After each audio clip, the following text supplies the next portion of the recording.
Hi, welcome to Mindful Conversations. My name is Greg Dwyer. My guest today is a very good friend of mine, Silvia Martin. She's a hypnotist. We're going to talk about the power of the mind. Hey, thanks for being here. Thank you very much. It's lovely to be here. You drove all the way down from where? Gloucester, Massachusetts. It took about 2.5 hours, not too long. Wow, I really appreciate it. So you've been a hypnotist for how many years? About 2 years. Okay. So everyone has a backstory. Not everybody is born a hypnotist. So how did you get interested in hypnosis? I was diagnosed with breast cancer, and I was in the hospital. They didn't think I'd make it through the night. I had a condition known as neutropenia, and in order to pass the time, I watched comedy stage hypnosis shows, and I was hooked. And so I took a class as a comedy stage hypnotist, and it just evolved from there. Wait a minute. So you're in the hospital, and they think you're not going to make it? Right. It was that serious? Yes. And so take us from that scenario to you sitting in your bed watching, I guess, what, YouTube clips? Yeah. So how did you get tuned into that? Why did that happen? I had experienced a comedy stage show years ago. Didn't know really much about it. It just made me laugh. Right. And I didn't have anyone to come and visit me because they always had to dress in hazmat suits and things like that. So I basically was just by myself for the whole entire time, except for short times that my husband and my daughter and my family came in. Well, why was it that serious as far as the illness? I mean, what was so at risk, I would say? My white blood cells. Were so low? Yeah, they were just so extremely low that they didn't think I'd make it through the night. So I needed something to keep myself occupied. I enjoy laughing. Sure. So I opened up my iPad and just came across some of these comedy stage hypnosis shows. I watched them. I was completely out of my mind with hysteria, and I was just hooked. And that's where it really started. So I've been to Vegas a few times for conventions, and I've always taken, magic shows or shows for hypnosis. I've seen them on cruise ships. What goes on in a stage act? Is that like really hypnosis, or is that different from clinical hypnosis as far as helping somebody with maybe nail biting or stopping smoking? I mean, what's the difference? Is there a big difference? The difference between stage, it's just for entertainment. Whereas clinical, you're working with fears and phobias, anxiety, smoking cessation, things like that. Right. So there are similarities between the two, but stage is just strictly for entertainment purposes. So are the people in the audience actors? Are they really in a trance? I mean, what's going on there? Can you tell us? I can. Okay. So when you become a comedy stage hypnotist, one of the things that you're trained to do is to detect who is faking just because they want to have attention and be on stage. Sure. And then there are other people who are being induced, meaning going through an induction, listening to the hypnotist, going into trance. And some people do that, but then they stay on stage because they want to be compliant. Oh, I see. So they just don't get up and leave. So it's the stage hypnotist's job to kind of wean out who really is in trance. So I've had stage shows where it's been 20 people, and then I only end up with 2 or 3 volunteers because I've had to dismiss everybody else. Which makes sense. Yeah. Now, for people who don't believe in hypnosis, would you say that hypnosis is a natural state? Would you say that people are in trances all the time? How would you address that if someone says, I really don't believe that this exists? People need to research it. Everybody goes in trance every single day. So have you ever been driving down the highway and you listen to a song and you forget where you're going, or you get there but your mind's not thinking, take a left, take a right. So that's actually called highway hypnosis. It's a real thing.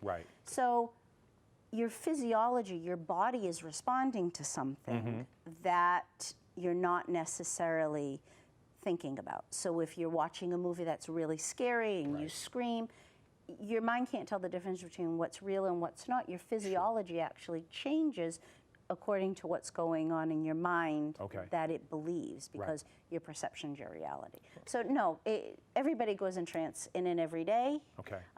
Some people go deeper than others, and it's quite a lot like meditation, but with hypnosis we give suggestions to help out with those things I had named before, fears and phobias, things like that. Okay, so if you were gonna, like test me with something Could you show me something right now? I know we haven't rehearsed this, we haven't talked about it, but something simple that maybe would convince me that it does happen. Okay. Okay, what would we do?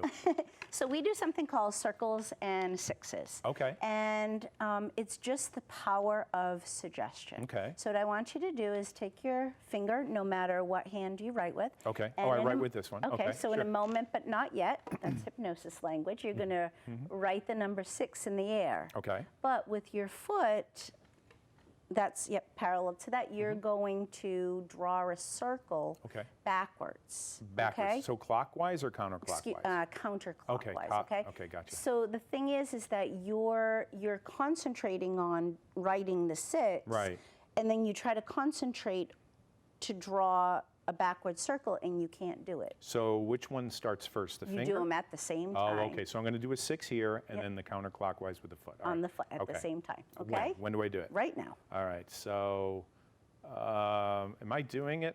No, because you're just drawing circles. All right. And they're all going Oh, in the yeah, same okay. direction. All right. So, yeah. So So let me try that. So I go like this with The a 6 goes this, but your Yeah. foot goes the other way. Ah. So, yeah. Okay. All right. So you can only really do one thing at a time. But what about people that, they try to multitask? They're on their phone, they're driving, they're listening to the radio. God forbid they're texting while they're driving, which is illegal. But what do you think about the brain as far as handling all of that information? Do you think that people can really be effective doing all of those things? Some people say that they can, Okay. but only the mind can really concentrate with just small pieces of information. Okay. So if you're doing, you're on the phone, plus you're writing a letter, you're watching TV, walking the dog, perhaps you can do all those things, but you're not going to do them well. Right. You really should be focusing your energy and attention on one thing, because as you were drawing the 6 with your finger and your foot going the other way, you couldn't really do it even though you were thinking about it. You kind of got that foot moving. Right. You're not giving things your full attention. And that's why, in today's day and age, people are walking and texting, and you really should be focusing and giving your attention to one thing. Well, I've had this happen a few times. You see people walking around with their cell phone. I mean, it's normal, but I'll never forget, I was at a bookstore, and this lady was in front of me, and she was on her cell phone the whole time, and she's talking. She goes up to the counter, she pays the gentleman for the book, gives him the credit card. Actually, I think it was a woman behind the desk. And I watched the whole thing from a distance and gave him credit card. They made the transaction, and then she left. And I said to the lady behind the counter, I says, "Can I ask you something? How did that feel?" And she started crying because she didn't feel, I don't know, I can't read her mind, but I can't project either, but I have the feeling that she didn't feel like she was there. A connection. A connection. And how important do you think it is to have a connection with people like that, as far as family, relatives, people you work with, rather than being so misdirected by just craziness that goes on? I feel like communication is key. Okay. And I mean, how can you give your time and energy to someone when you're on the phone? It's just, Right. it's the little things in life that are kind of going away. I think so. They are going away. So you're sick, you get better, you're watching hypnosis. As a disclaimer, do you think that the laughter, that the hypnosis healed you? I mean, how do you kind of reconcile all of that stuff? I know there's a backstory about talking to your doctor. What's that all about? The laughter part? Yeah. Okay. Yeah. Do you think it actually healed you, or what do you Yes. think? I mean, so obviously laughter doesn't cure cancer, Okay. and hypnosis doesn't either, Okay. but it helps with the side effects. So there's something called gelotology, which is a scientific term for how laughter affects the immune system. Wow. So when they say laughter is the best medicine, Right. I mean, it is. It puts you in something called a flow state, which is a hypnotic term, but it just means that period that you're experiencing such euphoria, Right. laughing or Sure. enjoying yourself. It really does change the chemical makeup Okay. in your body. So I mean, be- it's been proven So being with people, laughing, community is good for your health. without a shadow of a doubt. Yeah. I know people that are in the therapy movement, and they say the first thing you need to do is support yourself with friends and relatives, connect with people. It's the little things. It is. All right, so you're sick, you get better, you're watching videos. And how long did it take you to become a certified hypnotist or to go through this training? Was it weeks? Was it years? Was it months? What happened? So I was in the hospital in February, and then I flew out to a training the following March. Okay. So it was about a year in the making. That was for comedy stage. Okay. I did take a course online that was excellent. The ICBCH is by Richard Nongard. Oh. I got certified as a hypnotist through him. I know him. He's a good friend. Yeah, he's a great guy. excellent, He just did a TED Talk just recently. Yeah, he did. Yeah, it was he did, phenomenal. He did wonderful. I could see you doing a TED Talk, telling your story in 18 minutes. That would be wonderful. I bet you'd go viral because you have, and I mean this with all sincerity, you have a great, wonderful story. Thank you. You know, It's something that I've been interested in looking into. I see it happening in your future. Isn't that weird? I do see it. So, okay, so now you're certified. Are you doing shows around the country? Or are you just doing shows in the Boston area? I was just doing shows in the Boston area. It was the proceeds that I get from doing the shows. Sometimes all the proceeds and sometimes most of the proceeds go to fund breast cancer research. So we recently did a show where we raised about $500. Oh, nice. The show that we did together. Oh, yeah. For breast cancer research. So you're giving back. It is my way of giving back to the cancer community. And how long have you been cancer-free? It's been a little over a year, almost 2 years. Okay, right. And you wrote this down. This is something we have to talk about. You wrote this journey down in a book. What's the name of the book? It's called From Cancer to Trancer. Okay. Because I am tiny trancer, I'm little. Yep. Finding purpose through comic relief. So finding my purpose as a hypnotist. I have to ask you, did someone help you with that tagline? Did you come up with it? Did you meditate? I mean, say it again. How does it go? From cancer to trancer, finding purpose through comic relief. I got to tell you something. If you can take an audience and get them to look at something and know exactly what it's about and have them read the book, it's just wonderful. You see the book, and I think on the front cover you're bald, right? Yes. And you look like you're not well. And then out of that comes this great heroic story. How do they get a hold of it? I know we're not here to sell books, but if folks were to get a hold of you doing a book signing, or how would they get a hold of it? So first of all, it's on sale on Amazon. Okay. Do you want me to talk about the price or just? No, we can't really talk about that. But I mean, if folks want to get a hold of you, let's say let's say this. Let's say someone is struggling with cancer. Would this book help them? Absolutely. Okay. And then the other thing is, if people wanted to get a hold of you, and just because I know that people have helped you in your journey, I'm sure that you would want to help other people. So if someone's struggling with cancer and they're looking for some hope, how do they get a hold of you? They can email me at smartin 292@comcast.net. So it's smartin 292@comcast.net. And you shared with me that people like Richard Nongard and other people have just given you things and helped you, have not charged you for anything. Without asking for absolutely nothing in and return. The spirit I get from you is you want to do the same for other people that are struggling with cancer. And your heart is with cancer and helping anybody, right? Yes, Men, it women, is. with Very passionate. Okay, yeah. Well, that's your calling. I feel.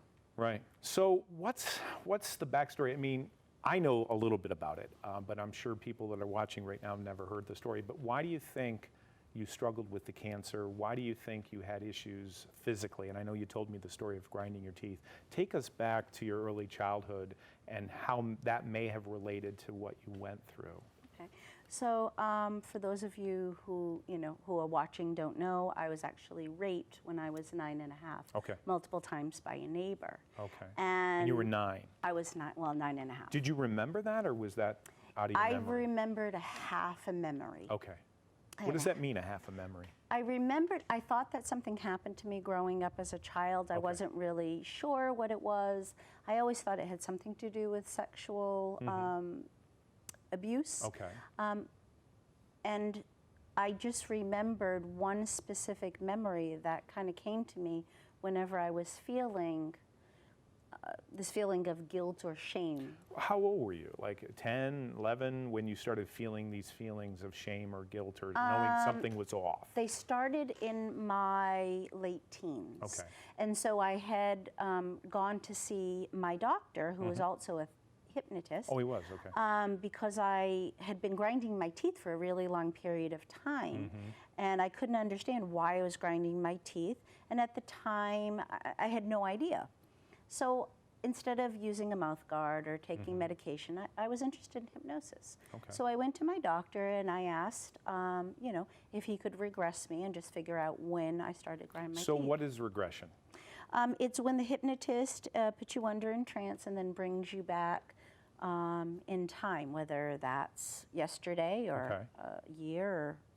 Or Is it true? I mean, can there be false memories that the hypnotist instills in a person? It's not true, because you hear stories about that, you know, that never happened. Right. But either it's past lives or it's something that happened to you when you were 4. How do you know if it's true? So how do you, you had to ask those questions, right? Yeah. Okay. So, so as I was in the doctor's office under trance or in trance, and I really wanted to know why I was grinding my teeth. Right. What was the point? And I was so ready when I even remember, because when you're in trance, you remember, you hear things going on, you know what is happening around you, but you're so deeply relaxed. Sure. And I remember I wanted to say, when he asked me, are you ready to go back in time? And I wanted to say yes so bad, so bad. Sure. And out of my mouth I said no. You said no. And the reason why I said no was because, come to find out, I started grinding my teeth when I was 9.5, Okay. when I was raped. Okay, so the connection is strong.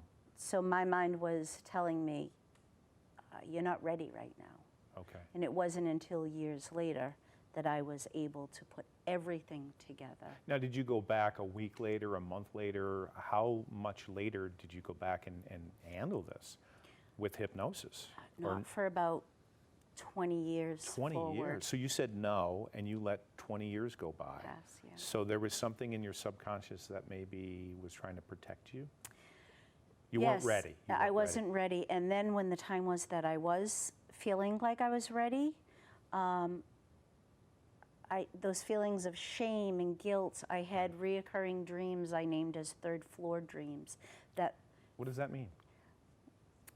So when I thought that things happened to me and I started to put things together, I had constantly, as a child, up until I was ready to deal with this, had dreams about me being raped and awful, terrible things that sometimes I would wake up and still think that they were real. But they weren't real. They weren't real. They just always happened on the 3rd floor. Oh, I see. And then when I discovered about the rape and realized that the last time I was raped was on the 3rd floor of an attic, and my friend was there, and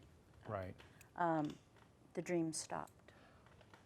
How did you validate all this? Did you reach out to folks? I mean, tell us the story about that, how that happened. So in my therapy, because I used age regression and hypnotherapy to deal with it, my therapist had told me, okay, you've kind of come to terms with this. I was brought back. I relived the rape in the trance. And so to me, my truth is my reality. You know, your perception is your reality. Sometimes you're right, sometimes you're wrong. And exactly. Right? Yeah. And for me, I'm very science-based, and I wanted to know the truth. So in the memory, when I was being regressed back, there was a friend there. So in my mind, as I'm going through the rape, I see my childhood friend there. Okay. So my therapist said to me, why don't you give your friend a call and just see, you know, because I needed proof. In my mind, I knew it happened, but I needed proof. And so I did something that really I don't think a lot of people do. I got on the phone. I called her down in Florida. I said on the phone, her mother answered the phone, and I said, hi, this is Silvia, is my childhood friend there? And the mother said, oh, Sylvia, little Sylvia. And I said, it's really weird, the reason why I called, but I'm in therapy and I just have to ask her something. And her mother started to cry. I didn't need to say anything at all. Wow. And she said that my friend had killed herself 4 years ago So because, yeah, me too. But it was because she was raped multiple times, and in her life she did drugs and alcohol, prostitution. To try to get rid of the pain, to perhaps. try to just numb the pain. Right. And she ended up taking her own life. That's a sad story. It is. As in comparison to your story, I mean, it's a sad story. There's nothing you can do about the past. It was the validation, though. It was the validation. It hurt so much to hear it, but that validation of knowing. Yeah. So I just want to just make sure that people who are, regressed in hypnosis doesn't always necessarily mean it's true. Okay. My story is a unique one Yes. because I had validation. Right. I'm not diminishing other people. Sure. I just want to make sure that people know that sometimes those things may or may not have happened. Right. But it's what you believe is your truth. Right. And in a sense, it's a disclaimer. In this sense, you know you have proof, you have witnesses, and this person that did this terrible thing, is this person alive? Are they in prison? I know you don't want to talk mostly about the details of it, but are they still around? No. Okay, so they're gone. So it's not about fixing that, it's about moving forward. No, I did go through that. He was alive when I found out. Okay. And Did you ever approach him or no? Or you didn't get into it? I did. Okay. But I knew that if I got out of the car, then something terrible would have happened, and he already took so much from me and my family. I wasn't going to prison over it. So you've taken your power back. I have, And yes. you are helping people, perhaps people that have had abuse, and people who have cancer, and people who want to empower their life. And now I just heard just recently, like in a week, that now you're working at a doctor's office. How does that happen? I mean, that to me, that's a miracle. It's amazing. Yeah. So I ended up, so as a teacher for 23 years, teaching students with special needs. Wow. And I ended up losing my job over a technicality. And I remember you were really upset when that happened. I was You were very devastated. upset. I loved my job. Yeah. I had been thinking about leaving teaching for quite some time, but I thought, I just need a change. So I went to a place, a new school, and I loved it, and I was very upset by that. So I went, I was at the doctor's office one day, the doctor I now work at, and I was talking to the nurse practitioner and just crying and saying, I just don't know what to do anymore. And she said, well, why don't you open up your own practice? Because she was with me and the doctor was with me during my cancer treatment. So they know what I was going through and how I studied hypnosis. And I said, I can't, it's too expensive right now. I just can't, I don't have the money to set it up, this and that. So I said, I'm not working for the summer. Can I, possibly just get some experience hands-on in the doctor's office? And come to find out, a few weeks later, I was there. They offered me a full-time job working as a clinical hypnotherapist. Wow. Right. To me, that's a miracle. It's just, I'm so blessed. fortunate. I You are really, very really am. Right. I don't, it's just so serendipitous. That And it's not a job for you. It's a passion, it's a calling. If you look at what happened to you when you were 9, and you look at what happened to you when you were an adult and you almost died, and then somehow, magically it turns around, and now you're helping other people who are dealing with the same thing. It's just, you couldn't make this up. Do you know what I mean? It's a wonderful story. I do. I get a little worked up sometimes about it. It's just, Yeah. but not in a bad way. Yeah. And the thing is that from my rape, my oncologist, who I'll keep private, obviously, for legal reasons, but my oncologist said that she firmly believes that it's not the whole reason, but because I was angry for so long and suppressed that anger with the teeth grinding, I just was, I was such a troubled child. But it worked out for you. It did. And I got to tell you something. we're going to have you back because this is a wonderful story to continue. So will you come back in the future? Yes. Okay. Absolutely. Thank you for joining us. I'm sure we gave you something to think about. It's Greg Dwyer, Mindful Conversations. Silvia, thank you so much. Thank you for having me. It was a pleasure. I almost wish we had like more